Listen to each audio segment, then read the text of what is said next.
Say to yourself, man, look, I know you and that girl got a real connection. I know y'all vibe, but that's your girl's cousin. So I love you too much to let you do that. It's like you say to yourself, hey man, look, I know you want to eat that pizza and it'll be really good, but I can't let you eat that, man, because if you eat that pizza, you're going to feel like shit, and I love you too much to let you eat that. Self-love is, hey, look, I know you got a test on Monday, and I know you really want to go out with your friends. It's Saturday night, you want to go out, but if you fail that test, you're not going to feel good about yourself. I love you too much to let you go out tonight. Self-discipline is self-love. If you want to be happy, you have to love yourself, which means you have to discipline your behavior. The road to sustained happiness is through disciplining your behavior. We tend to base our self-esteem on what other people think. And that's not really self-esteem. Self-esteem is supposed to be how we feel about ourselves. And I was just saying how dangerous it is to allow other people to determine how you're going to feel about you. And it's kind of like looking into a broken mirror. You're going to look in a broken mirror and then change your face to try to look good in this defiled, busted, broken mirror. And it just, other people's opinions is a really way to determine how we feel about ourselves.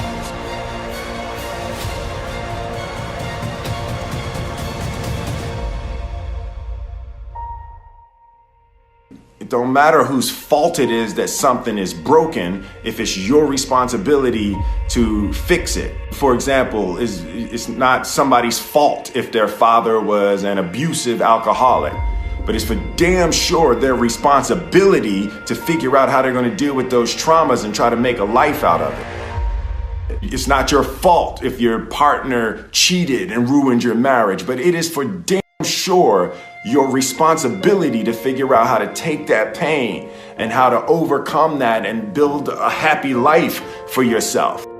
Fault and responsibility do not go together. It sucks, but they don't. When something is somebody's fault, we want them to suffer. We want them punished. We want them to pay. We want it to be their responsibility to fix it, but that's not how it works, especially when it's your heart. Your heart, your life, your happiness is your responsibility and your responsibility alone. As long as we're pointing the finger and stuck in whose fault something is, we're jammed and trapped into victim mode. When you're in victim mode, you are stuck in suffering. The road to power is in taking responsibility. Your heart, your life, your happiness is your responsibility and your responsibility alone.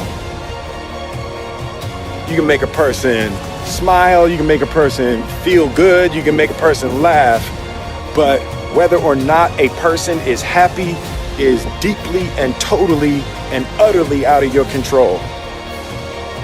The prerequisite for spending time with any person is that they nourish and inspire you. They feed your flame. Look at your last 5 text messages. Are those people feeding your flames or dousing your fire? Put your phone down for just a second and look around. Look to the people around you. Are those people throwing logs on your fire or are they pissing on it?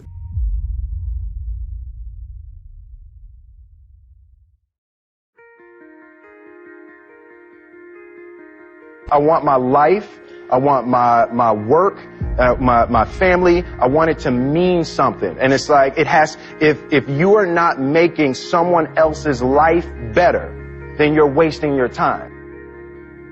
The separation of talent and skill is one of the greatest misunderstood concepts for people who are trying to excel, who have dreams that want to do things. Talent you have naturally. Skill is only developed by hours and hours and hours of beating on your craft.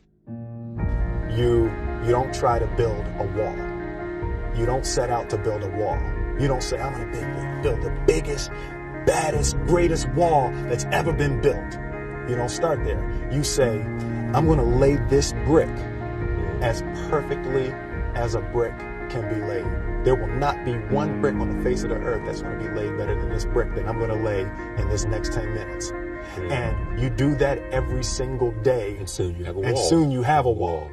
And I think psychologically, the advantage that gives me over a lot of people that I have been in competition with in different situations is it's difficult to take the first step when you look how big the task is.